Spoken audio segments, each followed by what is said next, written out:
The Arizona Territory, 1878. The mining town of Copper Springs shimmers under the merciless sun, its main street lined with saloons, mining supply stores, and desperate men seeking fortune. At the town center stands a wooden platform in auction. Block. On this platform stands Abigail Warner, 26, once refined but now haggard from months of hardship. Her wrists and ankles are bound in heavy iron chains. Despite her dirty face and tattered clothes, she carries herself with remnants of dignity. Her eyes, however, remain fixed on the ground. Around the platform, a crowd of miners, ranch hands, and townspeople gather. Most are men, sunburned and weathered, eyeing her like livestock. The auctioneer, a portly man with greasy hair and a louder voice than his stature would suggest, paces beside Abigail. Next up, gentlemen, a healthy specimen from back east.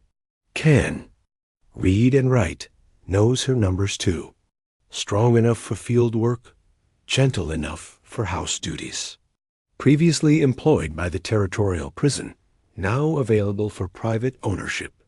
Starting bid at $20. A miner in the front row spits tobacco juice and raises his hand. $20 from Mr. Jenkins. Do I hear 30? A cattle rancher nods. 30. 40. Calls another voice. The bidding continues. The price climbing steadily. Abigail's shoulders slump further with each bid, though her face remains stoic. $75. Shouts a large, red-faced man, Victor Blackwell, the owner of the largest mine in the territory. His expensive suit and gold watch set him apart from the crowd. Several bidders step back when they see his interest. 75 going once ... At the back of the crowd stands Jackson Cole, 35, tall and imposing. A jagged scar runs from his right eye down to his jaw. He wears simple but quality clothing, dark pants, a white shirt, a black vest, and a long duster coat. His eyes are fixed on Abigail, calculating, going twice ... $1,000. Cole's voice cuts through the crowd like a knife, calm but commanding. The auctioneer freezes mid-gesture. The crowd turns as one to look at Cole, murmurs of surprise rippling through them. Did you say 1,000, Mr. Cole? You heard me? Blackwell turns, his face flushing with anger when he sees Cole. He opens his mouth as if to counter the bid, then snaps it shut, glaring. $1,000, going once ... twice. Sold to Mr. Jackson Cole. The auctioneer's gavel falls with a decisive crack. Abigail's head finally lifts, her eyes meeting Cole's for the first time. There is no relief in her gaze, only weary resignation.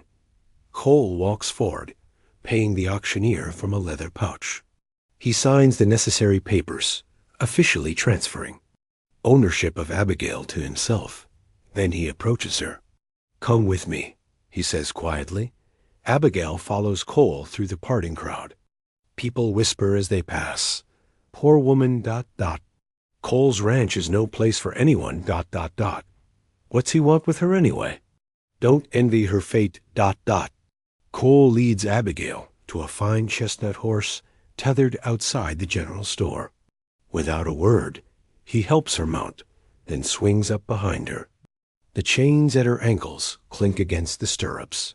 They ride out of town in silence, Abigail sitting stiffly in front of Cole. As Copper Springs disappears behind them, they follow a winding trail into the rugged landscape, red rocks, sagebrush, and distant mesas under the vast blue sky. After an hour of riding, they approach a sturdy wooden gate with Raven Creek Ranch, burned into the crossbeam. Beyond it lies a well-kept property, a large main house of wood and stone, a barn, stables, and several smaller outbuildings. Unlike many ranches, this one appears designed for defense strategic placement, clear sight lines, and few blind approaches. Cole dismounts, then helps Abigail down. Her legs nearly buckle after the long ride in chains. He steadies her with a firm but not unkind grip and leads her toward the house. Inside, the ranch house is surprisingly comfortable. Simple but quality. Furniture, clean floors, bookshelves lined with volumes. Nothing ostentatious, but far from primitive. "Sit," Cole says, gesturing to a chair at the kitchen table. Abigail complies, the chains rattling as she moves. She watches warily as Cole retrieves something from a drawer, a small iron key. He approaches and kneels before her. Without explanation, he inserts the key into the lock at her ankles. With a click, the shackles fall away. He does the same for her wrists. Abigail stares in disbelief as Cole places the key on the table in front of her. "You're not my prisoner, Miss Warner. You're free to go if you wish." Her voice, unused for so long except for necessary responses, comes out raspy. What kind of trick is this? No trick. I bought your freedom, not you. Why would you spend $1,000 to free a stranger? Cole moves to the stove, putting a kettle on. Tea? When she doesn't answer, he continues anyway, preparing 2 cups. I had my reasons for being at that auction today. They weren't originally about you, but when I saw you there. He pauses. Let's just say I recognize injustice when I see it. You don't know anything about me. I could be guilty of terrible crimes. Cole places a steaming cup before her. Are you guilty of terrible crimes? I was accused of stealing jewelry from the family that employed me in Boston. I didn't take anything, but they found the missing items in my room. Planted, I assume. Yes, by their son, after I rejected his advances. Abigail's hands shake slightly as she reaches for the tea. The judge sentenced me to 5 years. I was transported west to serve my time in the territorial prison. After 3 months, prison officials told me I was being transferred. Instead, they delivered me to that auction block. That's how they operate. The corrupt officials working with Blackwell and others.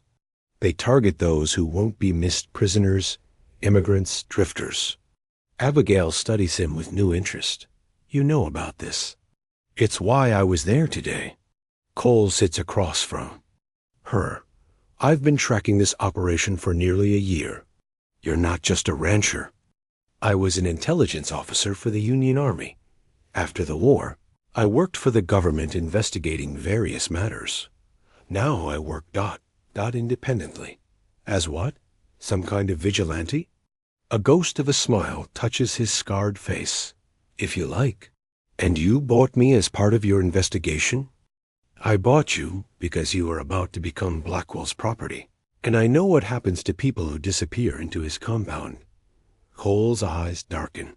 But yes, you could be valuable to my investigation. You've seen these men up close. You could identify them, so I'm still useful to you. Abigail's momentary hope dims. Another form of ownership. No, as I said, you're free to go. There's a town called Silverdale, about 15 miles east. It's smaller than Copper Springs, but honest. I can provide you with funds, clothes, and a horse to get there tomorrow. And if I stay, room and board. Fair pay for honest work. And the chance to help me bring down the men who put you on that auction block. Why should I trust you? You shouldn't. Not yet. Trust is earned. Call stands. For tonight, you have a safe place to sleep, a hot meal, and no chains. Tomorrow, you decide. He shows her to a small but clean bedroom with a real bed, the first she's seen in months. There's a wash basin with fresh water, towels, and a simple cotton nightgown laid out. There are clothes in the chest that should fit you. They belong to someone who stayed here before. Dinner will be ready in an hour. When he leaves, Abigail tests the door. It has no lock, but it closes securely. She crosses to the window. It opens easily, large enough to climb through if needed. For the first time in months, she's not under guard or restraint. She sinks onto the bed, overwhelmed by the sudden absence of chains, both literal and figurative. Her hands traced the raw red marks on her wrists where the shackles had been. Tears she'd long suppressed begin to fall. Later, freshly washed and dressed in clean clothes, Abigail sits across from Cole at the dinner table. The food is simple, but abundant roasted chicken, potatoes, and fresh bread. She eats cautiously at first, then with increasing hunger. "You cook well for a bachelor," she observes. "Necessity teaches many skills. Do you live here alone?" "Currently." "I have two. Ranch hands, but they're delivering cattle to Fort Apache." Abigail studies the scar on his face, then quickly looks away when he notices. "You can ask about it if you wish," he says matter-of-factly. "Most people are curious. It would be impolite." "Perhaps. But after what you've been through, I imagine. Social niceties seem somewhat trivial." She meets his gaze. "How did you get it, Antietam?" "Confederate cavalry officer with a saber. I was lucky an inch higher, and I'd have lost the eye. The war has been over for 13 years. What made you continue fighting, just in a different way?" Cole considers this as he cuts his chicken. "Some men came home from the war and found peace. I came home and found that the battles worth fighting weren't over. And this current battle? Against Blackwell and his network? It started with a letter from a former comrade. He'd settled in this territory and discovered what was happening. People disappearing, officials taking bribes, a whole operation of forced labor. By the time I arrived, he was dead. Mining accident, they called it. I'm sorry. His name was Daniel Holt. He saved my life twice during the war. I couldn't save his." Cole's expression hardens. "But I can finish what he started. How many others are there? People like me? Dozens at Blackwell's mine alone. More at other operations throughout the territory." Abigail is quiet for a moment, processing this. "You said I could help identify these men. What exactly would that entail?" "Information, descriptions, testifying eventually, if we can get a federal marshal involved who isn't corrupt." "And the danger?" "Considerable if they discover what we're doing." Abigail puts down her fork. "Mr. Cole, I appreciate your honesty and what you've done for me today, but I need to think about this." "Of course. You have until morning." That night, Abigail lies awake in the unfamiliar comfort of a real bed. The silence of the ranch is profound after months of prison noise.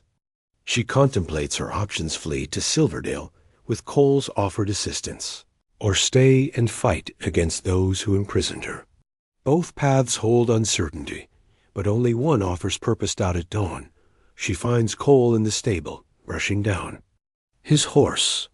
He acknowledges her with a nod, but doesn't speak, waiting for her decision. "If I help you," she says finally, "I want something in return, beyond room and board." "Name it." "When this is over, I want enough money to start a new life somewhere far from here. And I want my name cleared of the theft charges.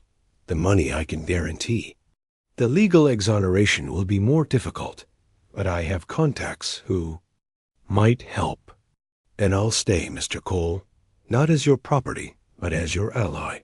He offers his hand, and they shake on it, a contract between equals. "One more thing," she adds. "I need to learn to defend myself. I won't be helpless again." Cole studies her for a moment, then nods. "We start today." The following weeks establish a routine. Mornings begin with Abigail learning to shoot first with a shotgun, then with a revolver. Her aim improves steadily, though the recoil leaves. Her arms sore. Cole is a patient but demanding teacher. "Focus on your breathing," he instructs as she aims at bottles set up on the fence. "Squeeze, don't pull."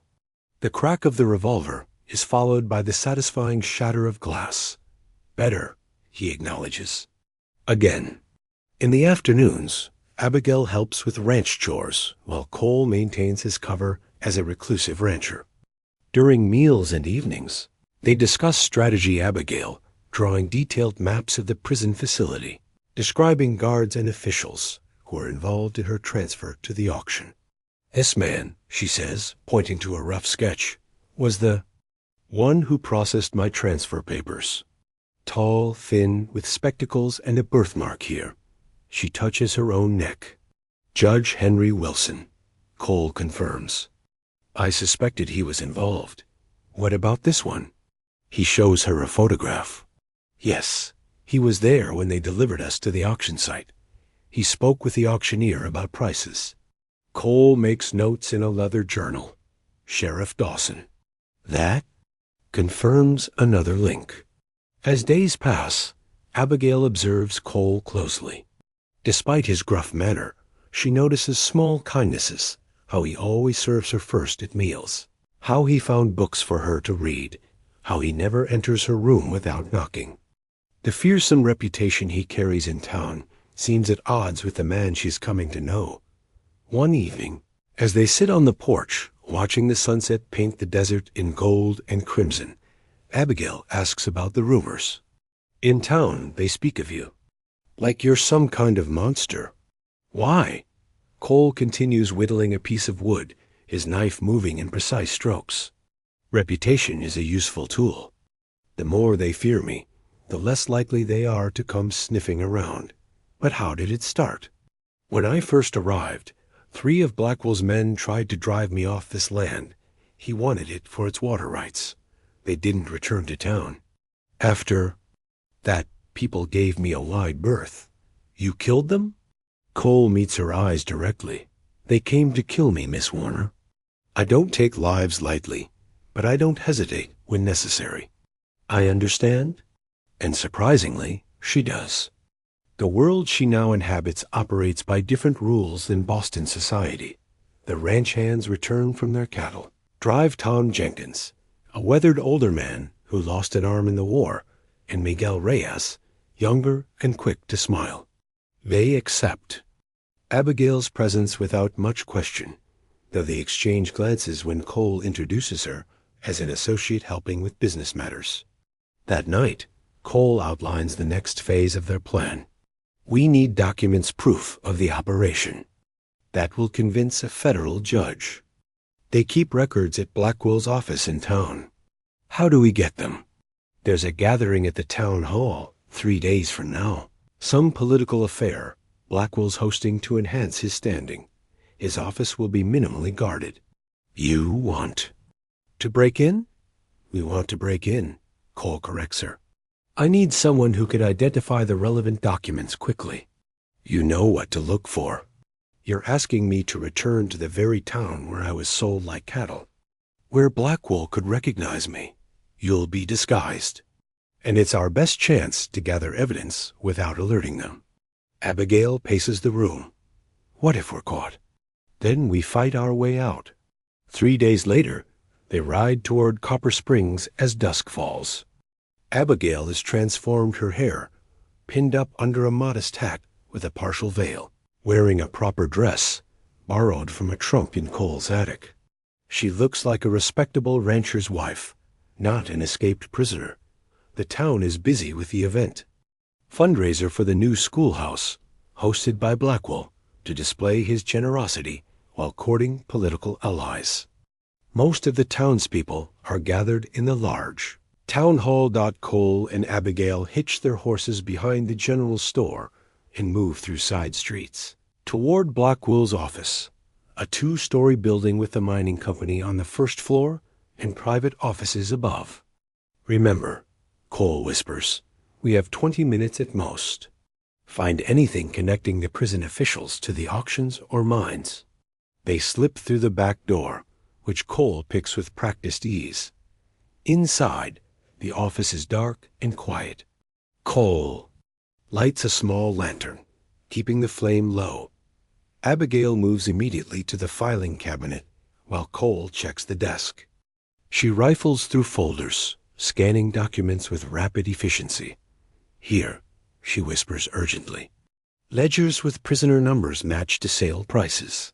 Cole joins her, examining the papers. This is it. Names of officials. Payment records. ... A floorboard creaks outside the door.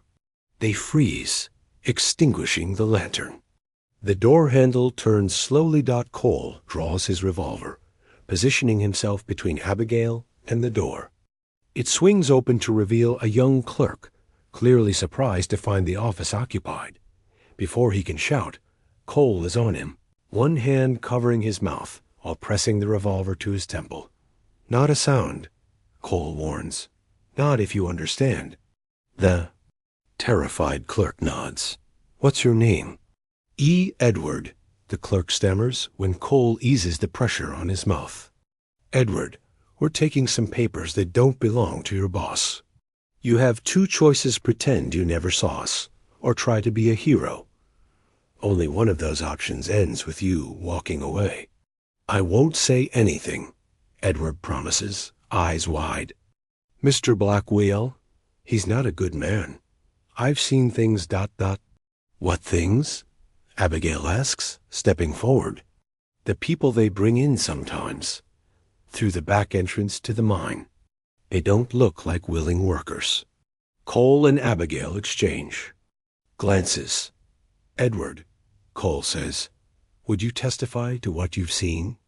To a federal marshal? The clerk hesitates. They'd kill me. Not if we bring the whole operation down first. A commotion from outside interrupts them. The gathering at the town hall is ending early. Through the window, they can see people spilling into the street, including Blackwell himself, surrounded by associates. We need to go. Now. Cole gathers the documents, stuffing them into a satchel. The front entrance is blocked, Abigail notes, peering through the curtains. Backstairs. Through there. Edward points to a door. It leads to the alley. Cole gives the clerk a hard look. If you're setting us up... I'm not, I swear. They hurry through the indicated door and down a narrow staircase. The alley is empty, but voices approach from both ends. Cole grabs Abigail's hand. This way. They duck into a recessed doorway as a group of miners passes by. When the coast is clear, they hurry toward their horses, keeping to the shadows. They're almost there when a shout rings out.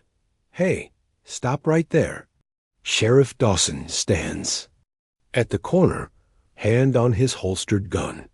Cole pushes Abigail behind him. Evening, Sheriff, Cole says calmly. Cole, what brings you to town on a social night? Dawson's eyes narrow as he notices Abigail, even with her veil. And who's the lady? My wife prefers privacy. Dawson takes a step closer. Funny, I never heard you were married. He peers at Abigail. Ma'am, would you mind removing that veil? Cole's hand drifts toward his gun. She would mind, actually. Medical condition. Very sensitive about it. I insist, Dawson says, his own hand now resting on his holstered revolver. The tense moment is interrupted by Blackwell's voice, booming from the street. Dawson, where are you? We need to discuss tomorrow's shipment. The sheriff hesitates, torn between investigating his suspicions and responding to his patron. You should answer your master's call, Cole suggests coldly. Dawson's face darkens with anger. This isn't over, Cole. He backs away, eyes still on them. I'll be watching you. Once he's gone, they quickly mount their horses and ride out of town at a measured pace to avoid attention. Only when Copper Springs disappears behind them do they break into a gallop. Back at the ranch, they spread the stolen documents across the kitchen table. The evidence is damning detailed records of prisoners transferred illegally, payments to officials, profit calculations based on unpaid labor. This is enough to bring in federal authorities, Cole says, satisfied. If we can trust them. Abigail reminds him. How do we know which officials aren't corrupted? I have a contact, a federal marshal based in Tucson. We were in the army together. If anyone can be trusted, it's him. How do we reach him? I'll send Tom to deliver a message tomorrow. For now, we should hide these somewhere safe. As Cole secures the documents in a hidden compartment beneath the floorboards, Abigail watches him with newfound respect. "We did it," she says, a hint of wonder in her voice. "We actually did it." Cole straightens, a rare smile softening his scarred face. "You did well tonight. Quick thinking, steady nerves. I was terrified the entire time. That's not a bad thing. Fear keeps you alert. It's panic that kills." Their eyes meet, and something shifts between them, a mutual recognition of something more than just alliance. Abigail looks away first. "I should rest. It's been ... quite an evening." Cole nods. "Good night, Miss Warner." "Abigail," she corrects him. "After tonight, I think you've earned the right to use my given name." "Abigail," he repeats softly. "Good night." The next morning, Tom rides out with Cole's encrypted message for the federal marshal. Abigail helps Miguel with ranch chores, her mind still processing the events of the previous night. When Cole joins them in the corral, his expression is serious. Miguel saw dust on the north ridge. Riders coming, at least 4. Abigail's hand instinctively moves to the small revolver, now constantly at her waist. Blackwell? Likely. The clerk must have talked, or Dawson was more suspicious than we thought. Cole leads her quickly to the house. Inside, he retrieves rifles from a gun cabinet, handing one to Miguel, who has followed them in. "Positions we discussed," Cole tells the ranch hand. "If shooting starts, make every bullet count." Miguel nods grimly and heads to the upper floor. "What about me?" Abigail asks. Cole hands her a shotgun. Simple to use, devastating at close range. "But I want you in the cellar with the documents. If things go badly, there's a tunnel that leads to a wash half a mile east. Follow it, then head for Silverdale. I'm not hiding while you fight. This isn't about bravery, Abigail. It's about the evidence. Someone has to ensure it reaches the authorities." Before she can argue further, the sound of approaching horses reaches them. Cole moves to the window, peering through the curtains. Blackwell, Dawson, and 3 gunmen. His voice is calm, but his eyes are hard. "Stay behind me." They step onto the porch as the riders approach. Blackwell, corpulent and sweating, despite the morning coolness, rides slightly ahead. Sheriff Dawson and the armed men spread out behind him. "Cole," Blackwell calls. "We have business to discuss." "State your business from there, Blackwell." "You have something that belongs to me. Documents taken from my office last night." "You're mistaken." "Am I?" "Sheriff Dawson here believes he saw you in town with a woman." Blackwell's gaze shifts to Abigail, standing half-hidden behind Cole. A familiar-looking woman. Abigail steps forward, straightening her spine. "You mean the woman you tried to buy?" "At auction? To work in your mines until she died?" Blackwell's face reddens. Property has no right to opinions. "I am not property," Abigail declares, her voice carrying across the yard. "And neither are the others you've enslaved." Blackwell turns to Dawson. "Sheriff, that woman is an escaped prisoner. I demand her immediate arrest." Dawson dismounts, hand on his holstered gun. "Step aside, Cole." "No." Cole's revolver appears in his hand, seemingly without movement. The lady stays where she is. The armed men raise their rifles. Miguel is visible now at an upstairs window, his own rifle trained on the visitors. "You're outnumbered, Cole," Blackwell says smugly. "Maybe, but you'll be the first to die." Tension crackles in the air. Abigail's hands tighten on the shotgun. The standoff is broken by the sound of more riders approaching, a dozen men on horseback, led by a stern-faced man with a silver star pinned to his vest, U.S. Marshal James Harker. "Nobody move," Harker commands. The deputies with him spread out, weapons ready. Blackwell's confidence falters. Marshal Harker, this is a local matter, federal matter now, Blackwell. We received evidence of human trafficking, corruption, and illegal forced labor. All of you, hands where I can see them. Dawson looks betrayed. How? Tom made better time than expected. Cole explains quietly to Abigail. You sent the evidence ahead with him, she realizes.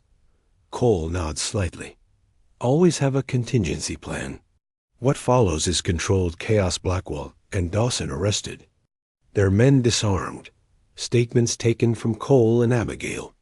Marshal Harker examines the additional documents they recovered, building an even stronger case. You've done good work, Jackson, Harker tells Cole privately as his deputies secure the prisoners.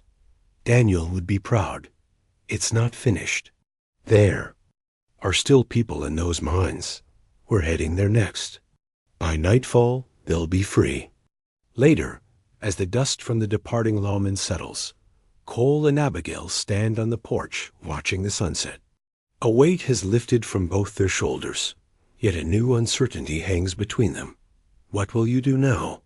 Cole asks, your part. And this is done.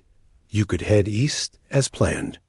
Abigail considers this, watching the golden light paint the desert landscape. I'm not the same woman who came west all those months ago. That life, it feels like someone else's now. And what life do you want, Abigail Warner? She turns to face him. One with purpose, with meaning. She takes a breath. Marshal Harker mentioned they'll need witnesses for the trials. That could take months. You'd stay for that? I would. And after ... She hesitates. After, I might want to see if there's a place for me in this territory. It's harsh, but honest in its way. Cole studies her face. There will always be a place. For you here, if you want it. The question beneath his words hangs in the air between them. Abigail reaches out slowly, her fingers lightly tracing the scar on his face, a boundary crossed, a silent acknowledgement of deeper feelings. I was chained when you found me, she says softly. But I think perhaps you were chained too, in your own way, to your past, to your mission. And now? She smiles, truly smiles, perhaps for the first time since he's known her. Now we see what freedom really means, together. Cole's hand covers hers, still resting against his cheek. No words are needed as the last light of day bathes them in gold. Two souls who found each other in the most unlikely circumstances, both finally free. The Arizona desert stretches endlessly around them, no longer a place of imprisonment, but of possibility, harsh, demanding, but beautiful in its truth, just like the life they might build together.